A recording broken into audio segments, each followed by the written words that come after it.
Well, welcome everybody. I am Tina Neyer, and this is my husband, John Neyer.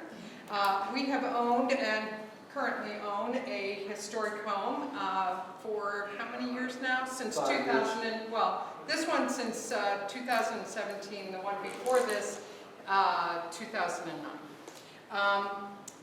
Today we're going to talk about, and we don't have any visuals because we kind of are the poster children of what can go wrong in your house and how do you fix it. What we're going to be talking about is what are we looking for maintenance and repair, and when do we look for it as far as maintenance is concerned. So we all know that things happen in a house.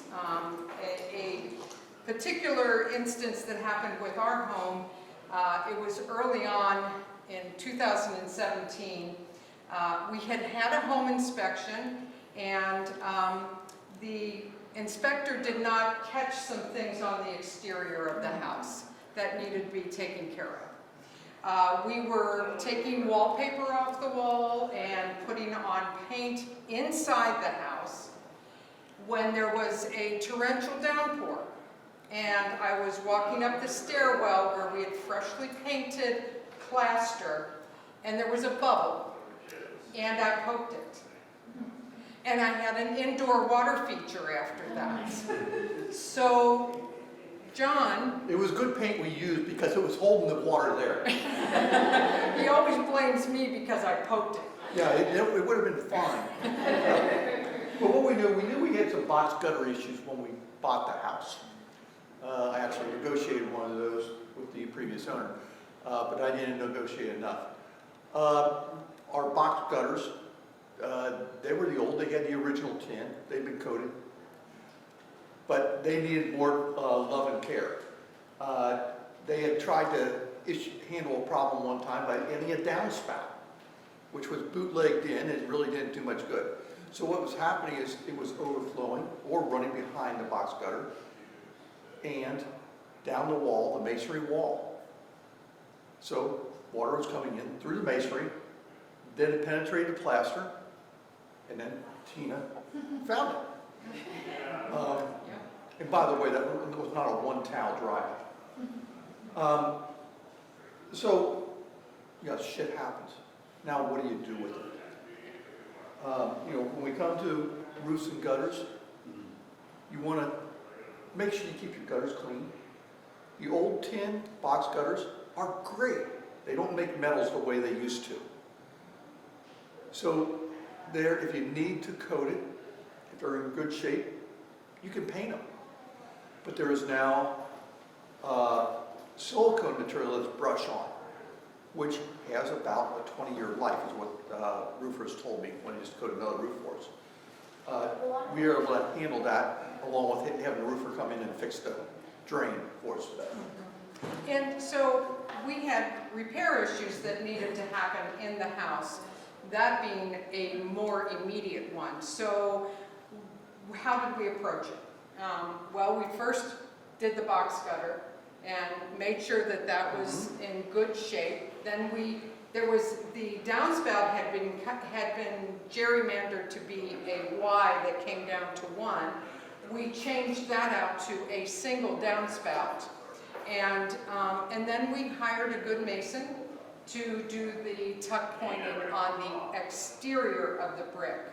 Now, interiorly, we had to wait about a year before we could paint that wall, because on plaster, and effervescence comes out. It's kind of like a white, powdery kind of thing. That's a good indication that you have moisture in that wall. And if you do, you don't want to paint that until you know that that wall is dry. It took us about a year because we needed then to have a plasterer come in and fix some of the wall that way as well. And besides the tuck pointing, we then had them put a high-grade brick sealant on. Not to seal the bricks, but to seal the mortar joints is where it comes in. So, and that, it's solid. We watched it and made sure. But we were Luckily, we only did the one wall, because that's the wall that had no other issues with it.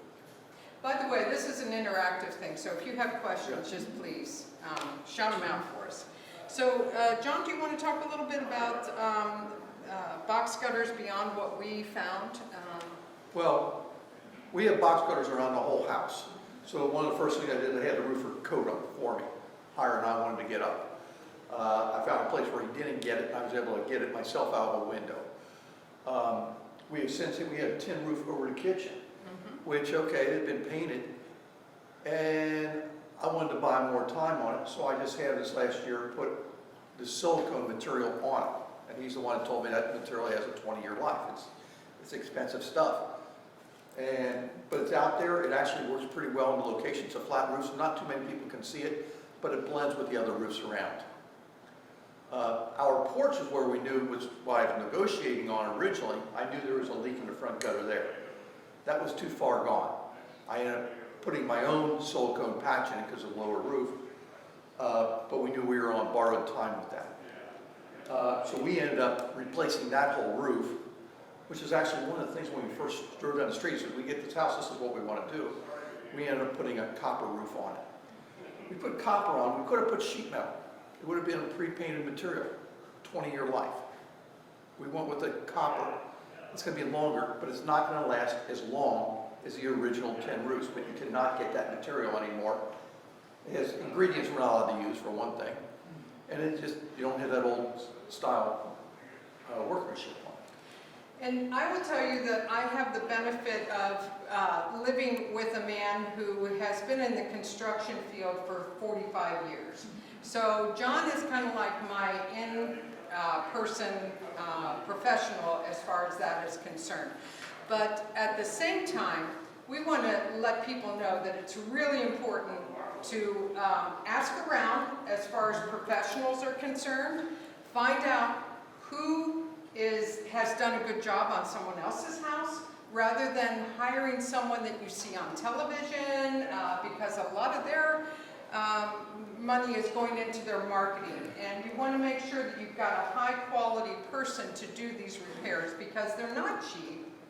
And you want them to last. You don't want to 5 years from now have to do something different with fixing a problem that you had.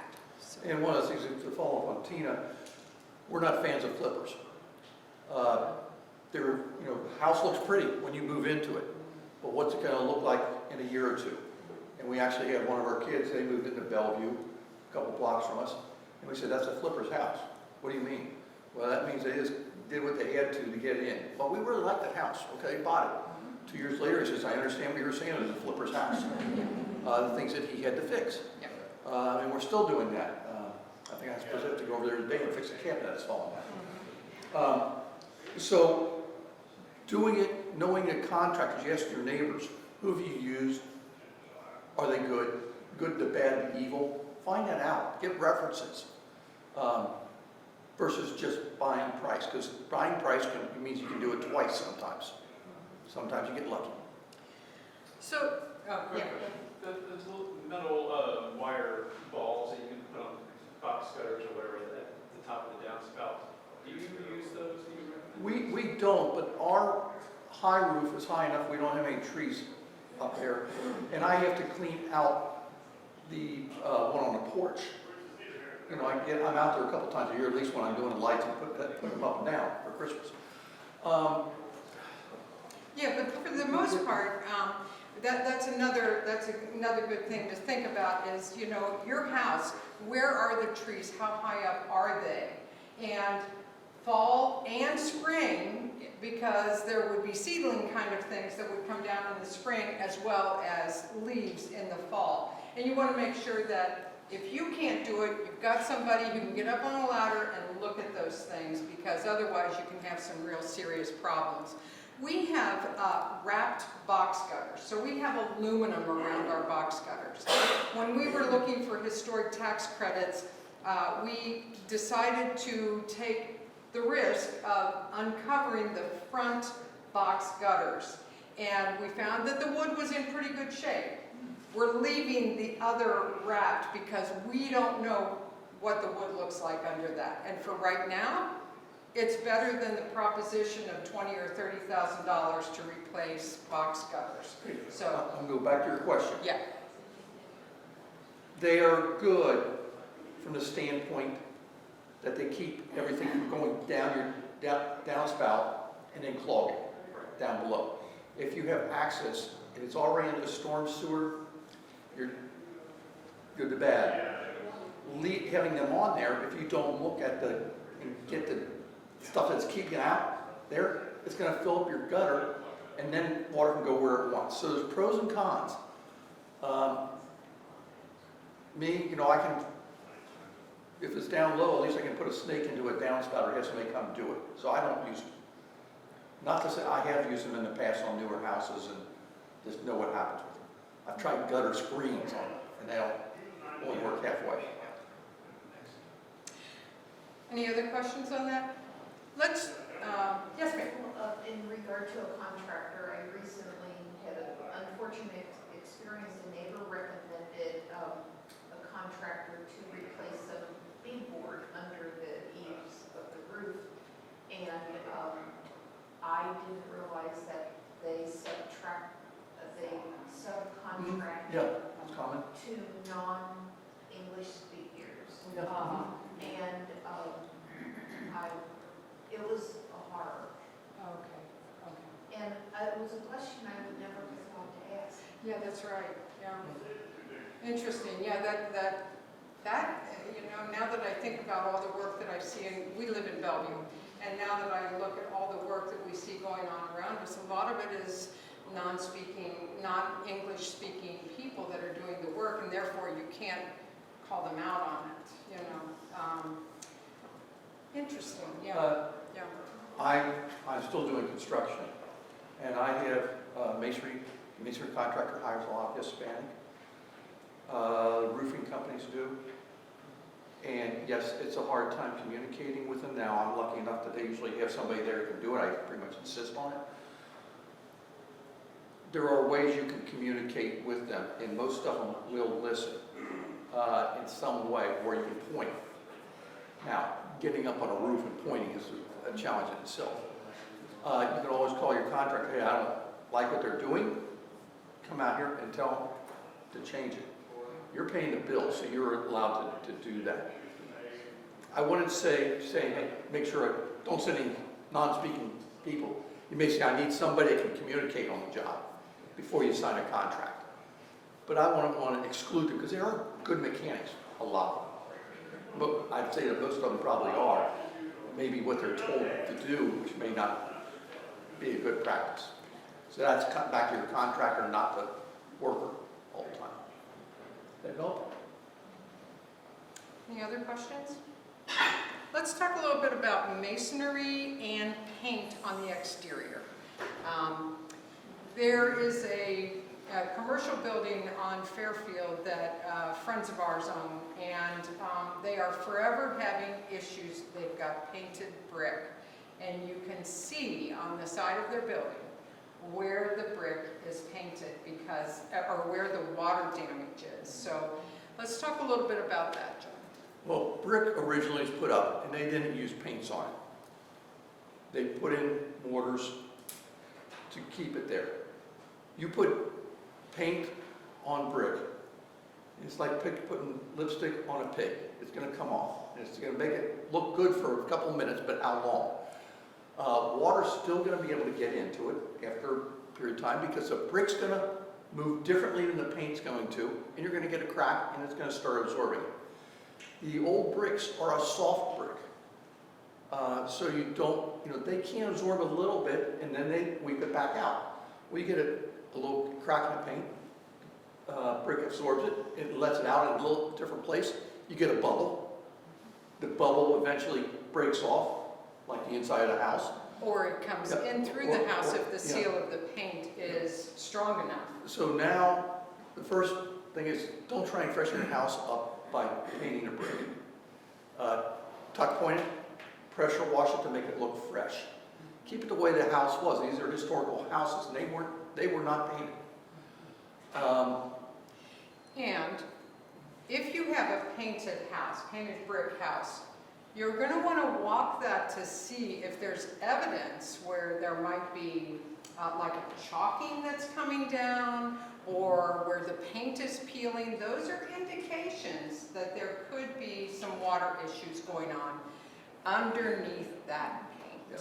We do have friends that they took all the paint off their house, and it was misery for them. So I don't say take all the paint off, but it does mean that you have to look at it on a regular basis. And that regular basis could be a couple times a year and sometimes closer. But look for those, as Tina said, any signs of discoloration, you want to take and look at that and get it addressed. That may mean scraping, maybe a wire wheel to get some off, and then put a good bonding primer, and then put the paint back over it. Doesn't mean you have to paint the whole thing if it's a fresh, but you might have to do this, 2 years after you paint it, you might have to do some corrections. You want to talk a little bit about, oh, I'm sorry, go ahead. When I bought my house, it was painted already, and then we've had it painted a couple times since then. And the last time I went for a tax credit, and they said I had to use breathable paint, which I did, and so I did get the tax credit. Well, that's good. Okay, Mhm. you're using breathable paint, but we don't know what's down below it. That's the challenge. If it wasn't breathable then, you're True. Yeah. you only got it between the paint, the old paint and new paint. And the other thing might be too, if the house was painted originally before you moved in, it's very possible that it could be an oil-based paint, which makes it even more of a sealer. So those are things to think about. It all depends when they painted it. Yeah. So you want to talk a little bit about tuck pointing and brick repair on a brick house? Clapboards, Yeah. I'm Good sorry. question. There's a company I work for, owned a property over in Covington. And it's a very large property, and when they had it rehabbed, apparently they didn't have a tuck point in. Mhm. And all the apartments were having leakages. And so it was a humongous bill to have a tuck point in, and they were fighting with the developers over it. It was a lawsuit. Mhm. Well, tuck point can be an expensive operation. So maybe talk about what to look for first. If tuck pointing is needed when you have some failure or deterioration of your mortar joint between the brick. It's usually not the brick that fails. It's just that joint, that the bond between them has. You can tell that quite often if you look down at the ground. Right at the base of the wall, you'll see a little bit of sand there.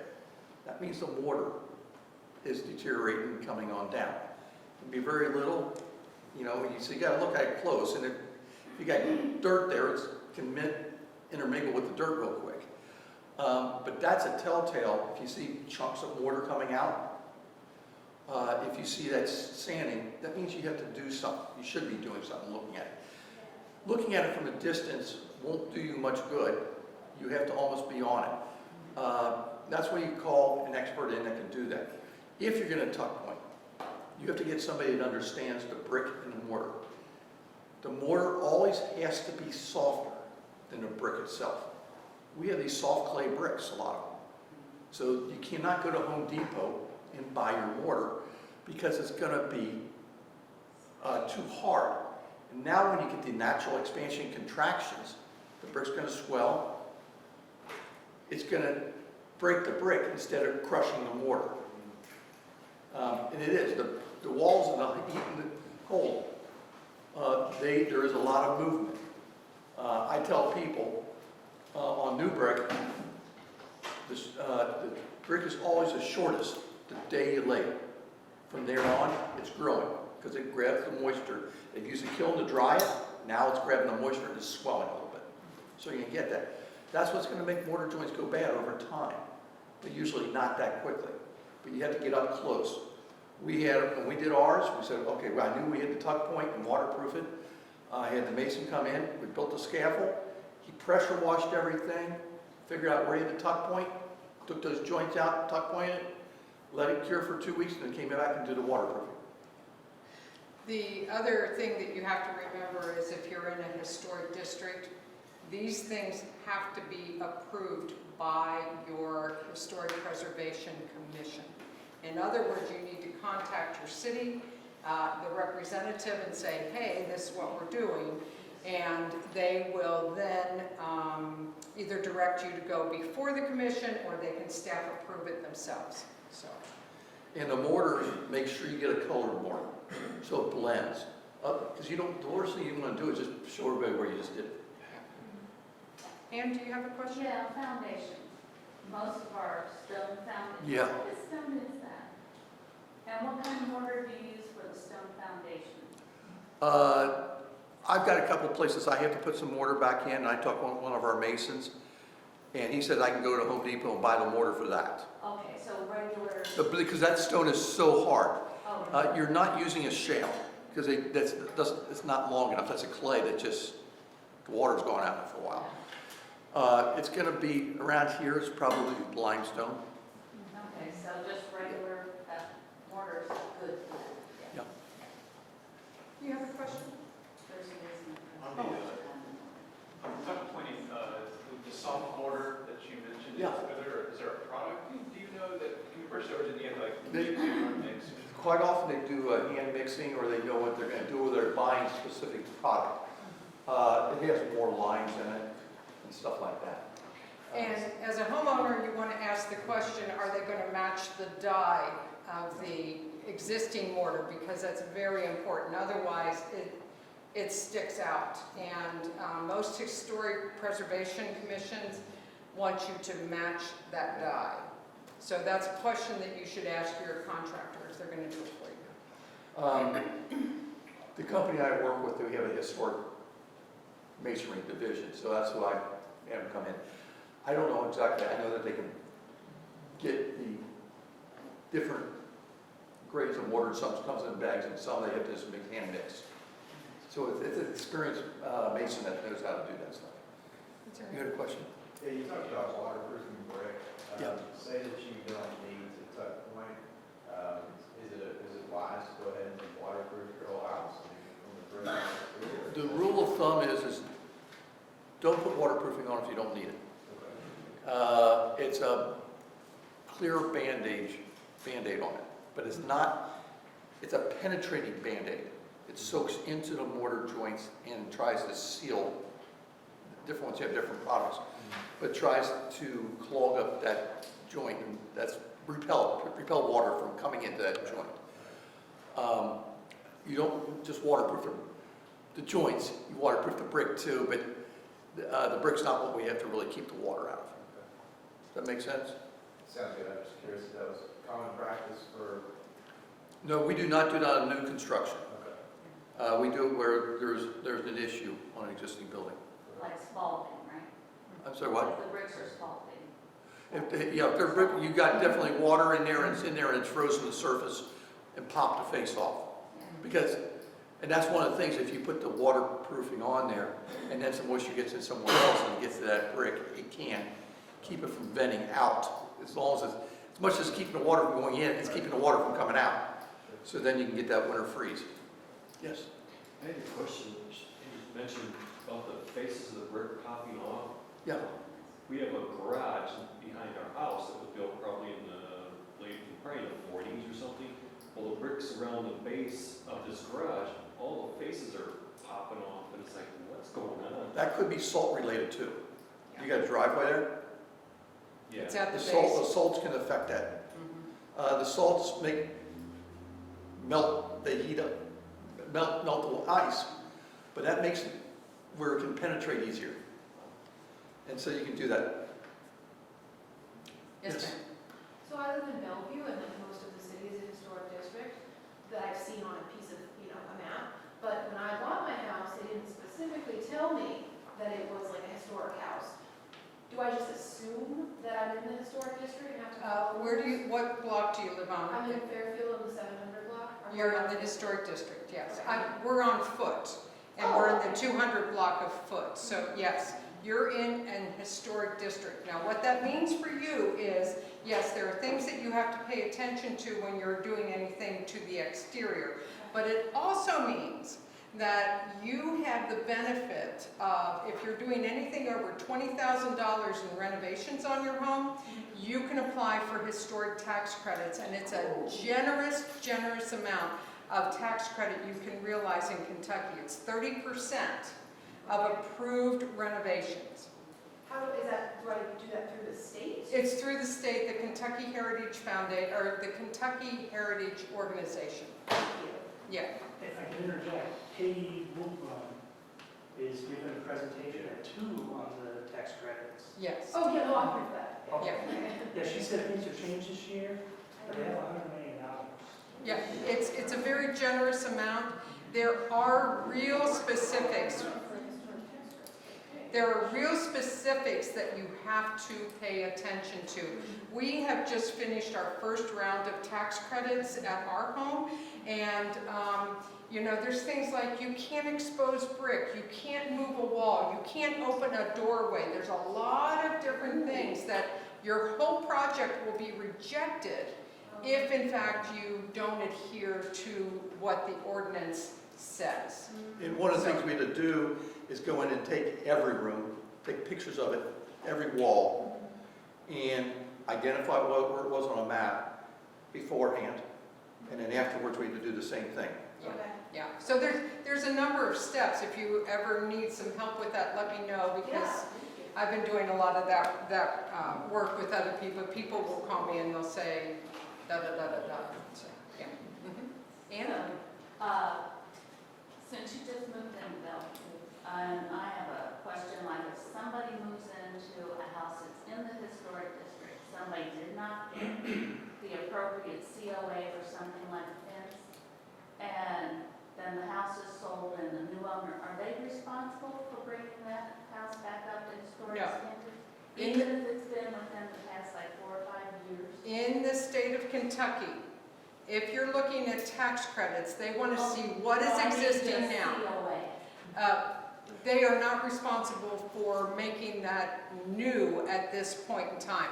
When they go to replace that fence, then they will have to go before the Historic Preservation Commission and get approval for a new replacement fence. Even if it's 4 or 5 years old? Yes. The previous owner Yes. should have gotten the COA?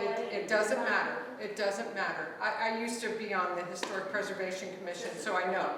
Yeah. This has bugged me for a few years. I'm sure it has, but that's the way it is, Ann, yeah. Mhm. Yeah. Unfortunately, a lot of people don't know, and they just go through and do it, and they don't get caught, or once it happens, what can you do with them? Yeah. So, yeah. What is COA? A certificate of appropriateness. That is something that's issued in historic district. Newport has it, Bellevue has it, and Dayton has it as well. Dayton is their Board of Architectural Review. Bellevue and Newport and Covington all have historic preservation commissions. We've got a half hour, and I really want to at least get to windows. How many of you have original windows in your homes? Yeah, fair amount of you. Okay. My request is keep them. Yes. Yes. As somebody said in one of these a couple of years ago, you know what, why they call replacement windows? So you gotta replace them again. Yeah. We always have to replace them. We, the windows, they're old. Ours are 110 years plus, Yeah. 115 years old now. Mhm, mhm. And I have gotten the first, and we Have gotten the first and second floor rehabbed. rehab. Mhm. We took the windows out, took the glass out of them, stripped them down outside because we didn't know what paint was on them. They had painted them in the 60s, so it may not have been lead, but we're going to take any chances with the outside. We don't know what was there. Reglaze them and put them back in. They're good for another 60 years, although you have to paint them periodically. Yes? I have a question about that glass. It's thin, and because I have a friend who still has the original window, and it's so thin, but is it energy efficient? So what makes an old window energy efficient is the proper storm windows on the outside. And if they, That's what makes it energy efficient. and if they don't have storm windows and it's thin, Then you're gonna have Can you less replace the glass? efficiency. I'm sorry? can you replace the glass? You could replace the glass, but you're still going to have less efficiency. And replacing glass in a wood window with insulated glass is really tough because there's not enough depth there to get it in and get the glazing bead around it. So when I see some people, I live in an older home, I rented it, but she put in these real cheap aluminum storm windows. They really didn't do anything. I mean, they just were, so you would use a good storm window then. Yeah, use a good one. I know somebody's representing out here today and I saw it, but I don't know anything about them, so. What I think John and I would love for you to understand is that when you hire somebody to do the renovation of your windows, you're going to get sticker shock because of the amount of money that it costs. It costs that amount of money because it is a labor-intensive job. But if you are a DIY kind of person, you do not have to have a degree in historic preservation to be able to do the work. It's a matter of following the steps and understanding how to do things. I learned how to glaze windows in a schoolhouse in the 1970s, and I spent a whole summer doing that. Glazing is its own little thing that you have to do, but it is something that stays with you, and once you get the hang of it, you're good. And so the materials are not expensive. It is that it's a labor-intensive thing, and when you're living in a historic home, we just highly recommend that you do it. Yeah, save the windows. Now, what we didn't do was put weather stripping into the windows. And a friend of ours that used to do rebuild of the windows, she's gotten out of business, but she's got a bunch of weather stripping. She's gonna come over and show me how to put it in Yeah. sometime, so we can do it. We get some ravel and such. Which is an extra defense with the storm window, is to have that weather stripping, and yeah. Okay. And the person you were talking about has the old wavy glass. They're lucky. All of ours have been replaced. And we have big windows, so there's double thickness. So we got that, which really doesn't do anything with the temperature or weather that way. But I was lucky I didn't break any glass other than one piece, and it was a stained glass for a bathroom. And I went to the antique mall when I was here on Monmouth and bought a window that had bigger glass than what I had, and took somewhere and had it cut. So I was lucky that way. You But you cannot get that wavy glass unless you go to France. That's what I'm told. They don't guarantee it's not going to be broken when you get it. I tried. Yes, ma'am. When you're talking about good storm windows, what do you mean? Like what's good and what's not good for an original window? We're working with the ones that somebody else bought. So when we were hanging outside, we scraped all the caulking and re-caulked them. I can't tell you what was really a good one, just this heavy one, but something that just looks real flimsy, I'd just be worried about. Because, you know. And again, if you're going to have a contractor do it, there's two things you want to ask them. Can you give me references, and can you tell me addresses where I can look at your work? These are really, really important things, because we're getting ready to do an outside living space, and the concrete contractors that we've interviewed, we've asked for addresses where we can see the work that they've done. Because over time, things can start to fail. And so if something is still good after, say, 20 years, well then, maybe we had a good contractor do that. But we want to find someone who can do it appropriately for us. I was asking about the storm windows too. We have original windows and there's storm windows on them and they're metal. And I think that they're in good shape and I think that they work well. They're harder to clean, take little maintenance, but they have this nice mechanism with the screen and they last, and I think they're good. But people don't know, and I didn't know, and you get this misconception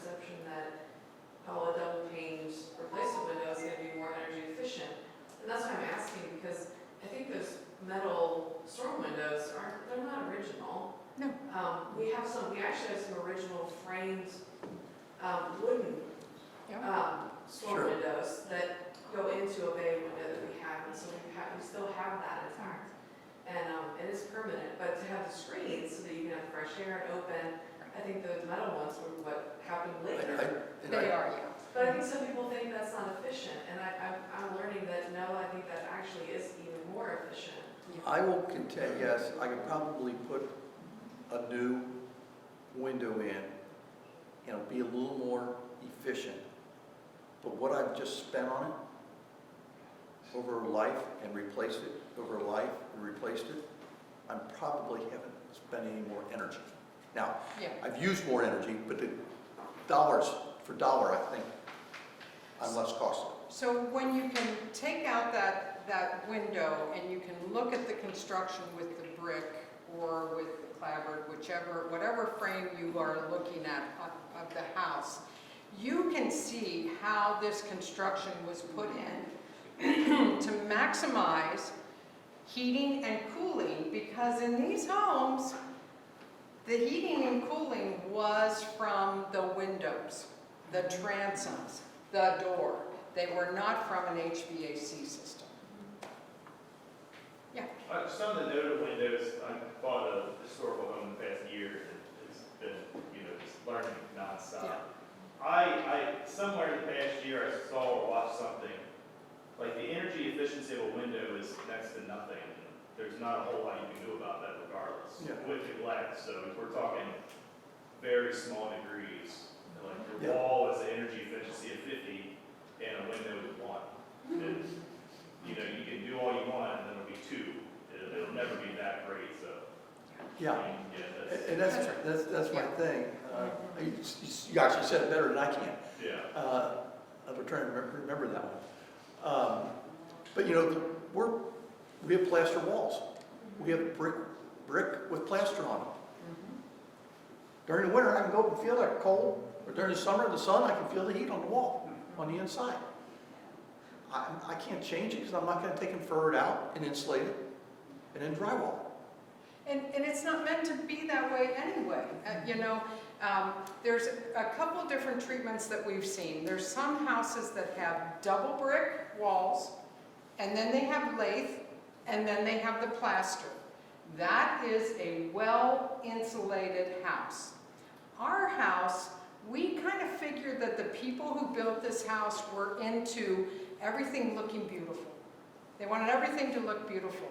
We have a single layer of brick, and we have our plaster right on the brick. So there were places where they cut corners. However, it's the best insulation that you can get. Putting drywall in with insulation behind it, it just changes the character of the home. It really changes the character of it. And we bought this house because we love the old character. And when Tina says single layer, it's 8 inches of brick there. There's 2 whites of it. We come from it, one house we had in Newport, had 3 whites, it's 12 inches. Yeah, that's true, that's true. So, it's just different builders at the time. Yeah. When you're buying a new house, can you see how many whites of brick there is? Are you able to see just how insulated it's going to be? The answer is, you can tell if you open up the front door, the back door, and a window. You can look at the jamb, you can tell how wide it is. 2 whites of brick is going to be 8 inches, that's the minimum you're going to have. So is 3 better for insulation, I'm assuming? No, I think that was a structural thing, it wasn't anything for insulation, because these are 100 years old, they weren't thinking about insulation. Our home in Newport was, that we had prior to this one, it was 3 whites, wasn't it? Yeah. And our bills for HVAC are actually less in this house than they were in that house. Now, it was a bigger house, and it required 2 different zones. This house has 1 zone and a Mitsubishi unit that we had put in. So our energy efficiency is different in this house than it is in that one. But I think plaster and brick are some of the best insulation you can get in the old homes. Yeah. Were your houses heated with the coal, you know, the shallow fireplaces with the metal? The first house we had was, Yeah. over in Newport. The one in Belton? The one in Bellevue, no, they only had 2 fireplaces in Yeah. there. One in the living room and one in the bedroom right above it. We tried to expose those when we were doing HVAC work. They were very They gutted shallow, them. extremely shallow. So then they would have been the coal Yeah, fireplace. and I don't see anywhere there's evidence of coal being in that house. Yeah, we don't see any evidence. There's There's no coal chute. chute. There's no coal chute there. So, I finally figured out those houses had to be really warm in the winter because they kept a fire burning in there all the Uh-huh. time. So the heat would have radiated out into the brick and then radiated out into the room. yeah. that's So right. it must have been really toasty and I really missed that. Yeah. But just think how the walls got soot on them all the time. Oh, well, Yeah. there's that. So, But at least it was warm and sweet. Yeah, Yeah, sorry. yeah, Can we talk about wood floors, like original wood floors? yes. We can talk about that because in our previous home, we had all the floors rehabbed. And we had 3 different contractors come in. 2 of them said they wouldn't touch it because there were divots in the wood. Somebody had done a bad finish previously. And then the last one finally did what we needed to have done. Now, am I remembering we did not have, where the rug placement was, we did not have those redone? No, we We took had them all the fully- furniture out of the okay. room. Yeah, that's right, we did. On our first floor, we moved all the furniture out of the dining room and the foyer and put it into the living room. And then we got Yeah, then we moved that's- everything to the foyer and the dining room and did the living room, Yeah. or vice versa, one of those. We had the luxury in this house of having time before we moved in to have the floors refinished if we needed them. The first floor, I like to say that the previous owner Home Depot'd a lot of the house, and the flooring, it looks beautiful, but underneath that flooring from Home Depot or Bruce or wherever it came from is a tongue and groove white oak floor. And so we have not exposed that yet, but we did have a contractor come in and redo the stairwell going up to the 2nd floor and all of the 2nd floor. What exactly do you want to know about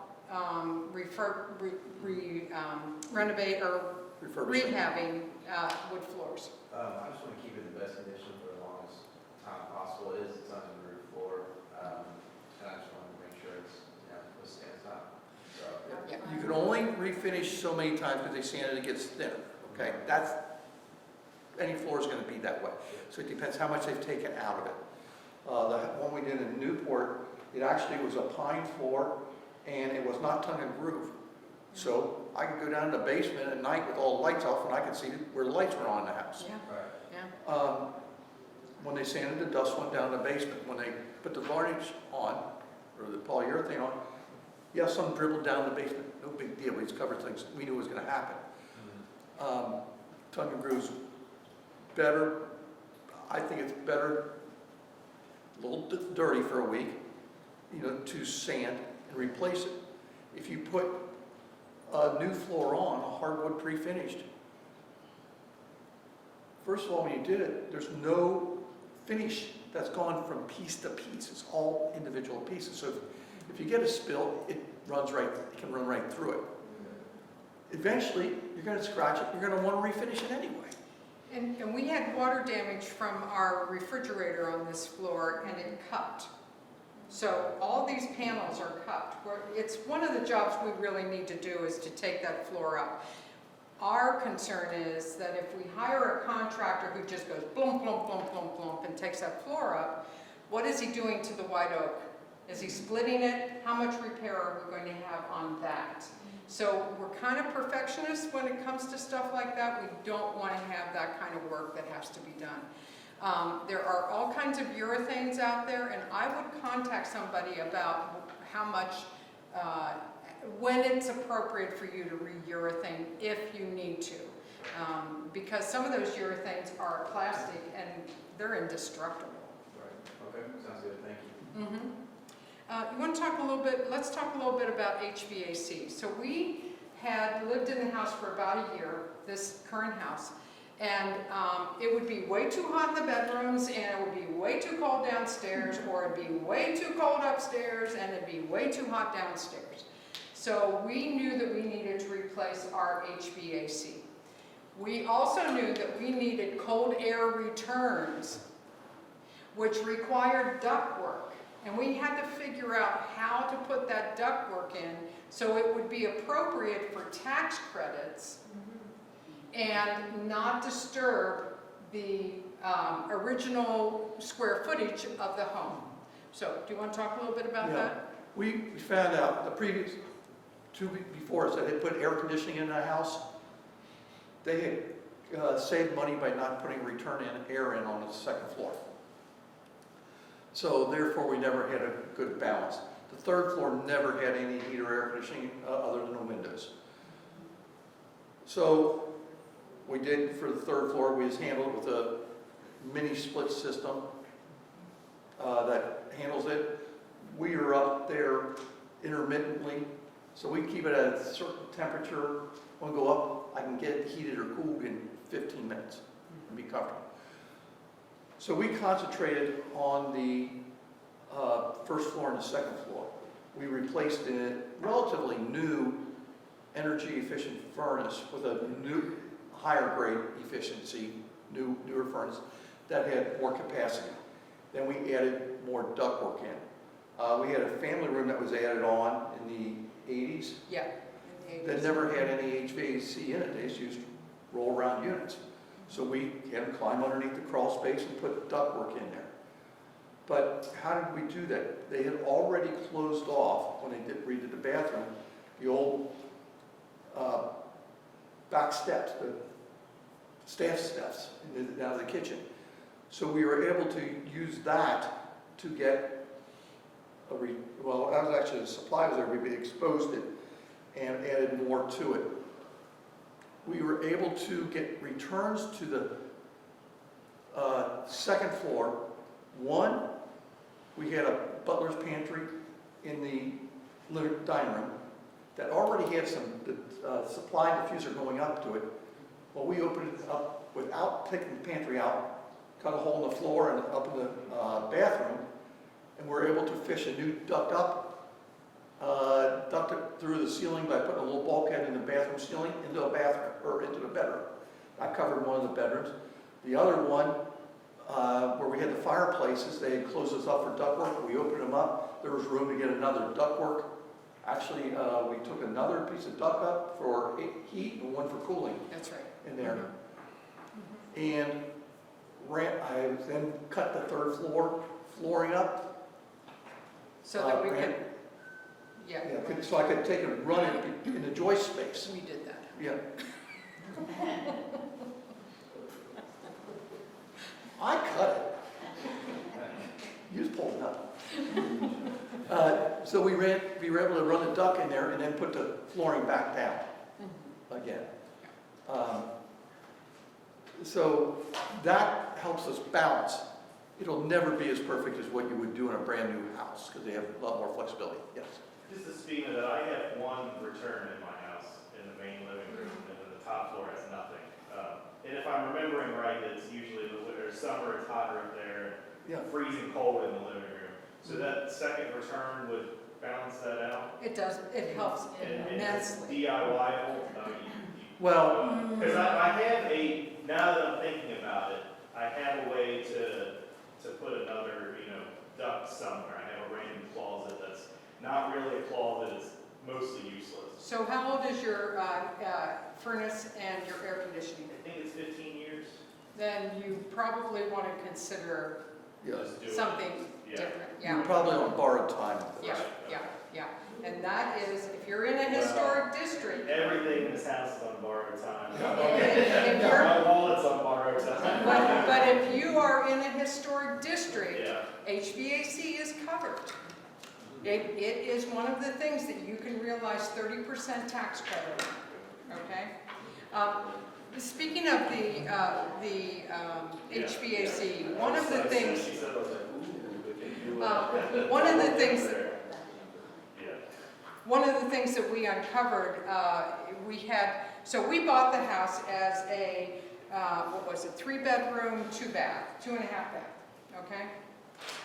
When we started doing the HVAC, we found out that one bathroom off of this family room that had been done in 1986 was actually being supported by deck boards. It was not usable. So we figured that into our tax credits. It was approved to replace that particular bathroom and do it appropriately to, do a good foundation on it and that sort of thing. But it was in finding the way to fish that ductwork around that we were able to figure that out. Want to go back? Yes, you can do the ductwork yourself if you're capable, but you got the ceiling. I would never do it myself. I pay somebody to do Oh, it. okay. Um, Somebody has a question. Okay, I have friends who have a historical home that they bought out in Morningview, I guess. It's over 100 home, years old. It has that oil heat. mhm. So they have a lake, and somebody said that they could put that thermal stuff in. Geothermal. Yeah. If they've got space around their house, it's an easy thing to do. And Would it's they really qualify worth- possibly for? I'm sorry? A tax credit for that? Oh, is that Yeah. what? I mean, they do, they turn it into an Airbnb though. Okay, They still- it has to be in a historic district or Okay. historical Historic registered home, house. okay. Yeah. So they have to first, if they don't have it, they have to make it a historical house that people can look, oh, that is a historical house.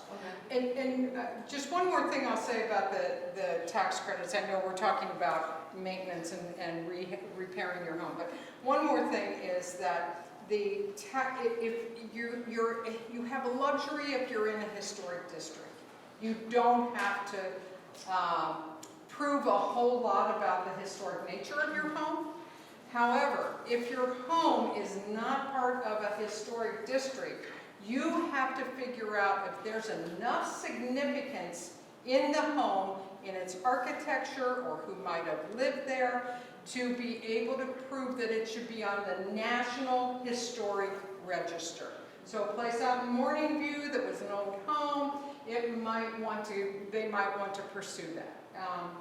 But that's the distinction. We here in this area have the benefit of having historic districts all around the area.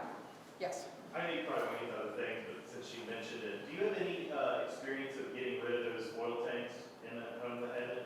I have a giant oil tank just sitting there and no idea what to do about it. I will tell you, No, it was for the old heater, it's just sitting in the basement, it's ginormous. And it smells of oil. I purchased a house from my grandmother's estate back in '84. The house was built in '54, I think. My grandparents moved into it in '59 when my grandfather converted from oil to natural gas. He said, I will take and just fill the tank with oil, and that way it won't leak or it won't rust from the inside. He didn't think about the outside. When I said, hey, I need to take it out, or I took the lid off one time, there was no oil in it. I don't know where the hell it went, but so anyway, to get them out, there are people that can do it. They take them out. The first thing is they come and pump what water or oil is in there. They can't use it again. They have to be separated. And then they excavate up. But when you do that, you're opening it up. And if there's been a leak, now you got soil contamination. So how far do you have to go with? Right. You might Yeah, get, mine's just sitting in the basement. oh, just in the basement? Yeah, it's just a, Oh, then no, then you just have, they come pump it out and they can take it away and then just Yeah. go, they do something to rehab it. okay, Or, it's going to be scrap, but they clean it. yeah, That's a lot easier than being out in the dirt. right, yeah, absolutely. So, we've got 5 more minutes, and where should we go next, John? Should we go to? A simple thing, electric. Know if your old houses, do you have knob and tube electric? Do you have ungrounded electric? Knob and tube will scare the shit out of me. I won't do it. I'll let electricians to touch that every time. I know my dad used to do it when I was growing up. I found out we have ungrounded electric on our second floor. And I had an electrician tell me, that is fine. You put a ground fault on those outlets and it protects you. It doesn't work like a normal ground fault, but having that will protect you. So it was a trick. But if you ever open up a wall and you can get rid of the knob and tube, do it in a heartbeat. Because appraisers will look at that and they'll tick you off for that. Do you want to talk about panels? Panel boards? Yeah, and also when you're getting in there, you know, if you need to upgrade electric, because we all use more electric now than we used to, what they had. You want to do it, that's again, the thing eligible for tax credits. They can go back in just about the same places where your existing panel is. So just do that, but don't understand, you know, work on undersized electric, because that can be more of a fire hazard if it gets too hot. So just look at the size of your service and call an electrician out for reviewing a quote and determine if you need that. Yes, ma'am. Now, what about permits for certain things? Do you have to have permits for some of your things? The answer is yes, depending on what it is. Yeah. And your counties are, Campbell County especially, is very good at pointing you in the right direction. And they'll tell you if you don't need it. They're not interested in doing something because they don't make enough money. They're more interested in life safety. One thing that your contractors, if you're in Bellevue, Newport, and Dayton, and I think Covington is the same way, contractors will have to have an occupational license. They need to go to the city building, they need to apply, and they're pretty much granted that with the $75 or $100 that they meet out. So, Kent County is the same way. I'm sorry. Kent County Kent. is the same way. Yeah, I kind of figured it was. This yeah. isn't electric, it's plumbing, Well, but is plumbing under the tax credit? Yeah, it depends on what you're doing, yes. Well, if, you know, they usually has your pipes run to the outside wall, and you want to move them to a safer place, like inward, or some, at least direct them, or, you know, insulate them, or do something to that effect. Would that fall under tax credit? So here's what I'll say about tax credits. There's a fine line between maintenance, repair, and restoration, okay? And so for instance, our bathroom that we rebuilt, that was a restoration of what was already there, okay? Maintenance and repair they're kind of gray areas when it comes to that. So you would really want to talk to somebody downstate. They've got a slew of new people downstate now. But Mike Radke's office is the one. If he can't answer it, one of his people will. So. what I'll tell you though is if you're worried about the lines in the kitchen, that would be, if you rebuild your kitchen, you run them up through the floor into your cabinetry. Those are fine. Okay, the bathrooms, it's when you're remodeling your bathroom. If it's not broken right now, it's been going for years, I wouldn't worry about it too much until you change. But when you redo a bathroom, now you can get it into that. And one of the things is bringing something up to date is part of the tax break because they want these historical houses where people use them instead of abandoning them. So therefore, putting the new lines in, that's appropriate time to do it. Remodeling your kitchen can fall under tax credits.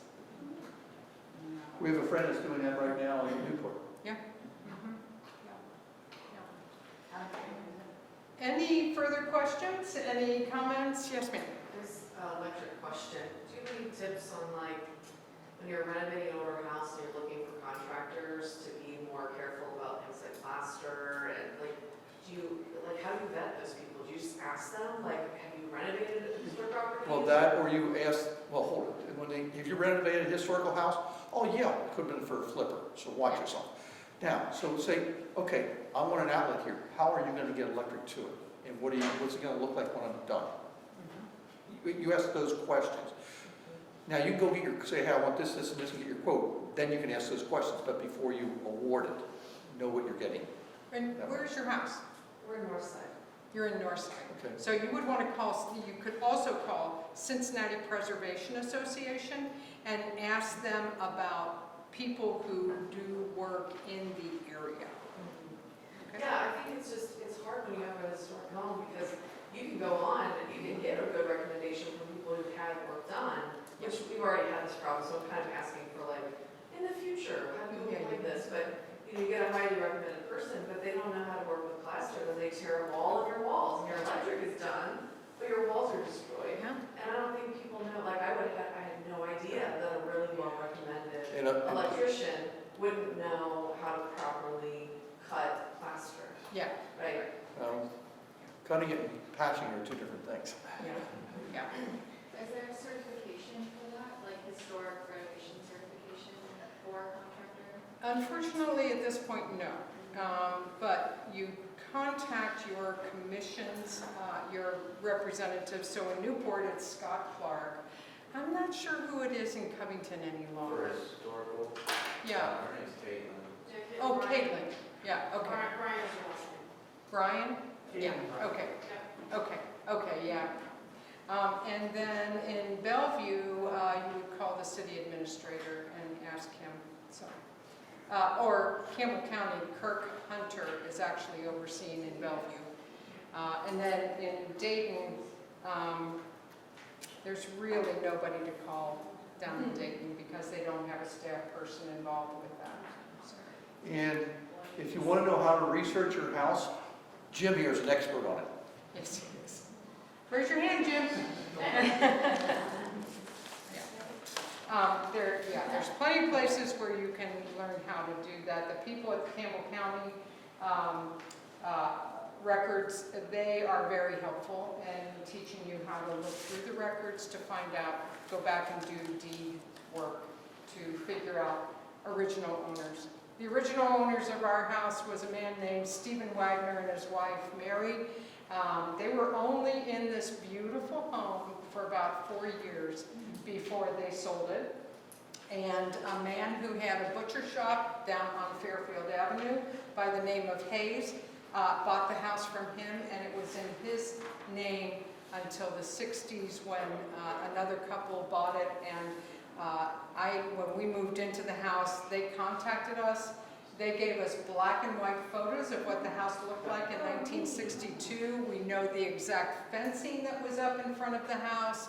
We know a number of different things about it. And it's just cool to go back and look at that historic stuff to figure out the bones of your house.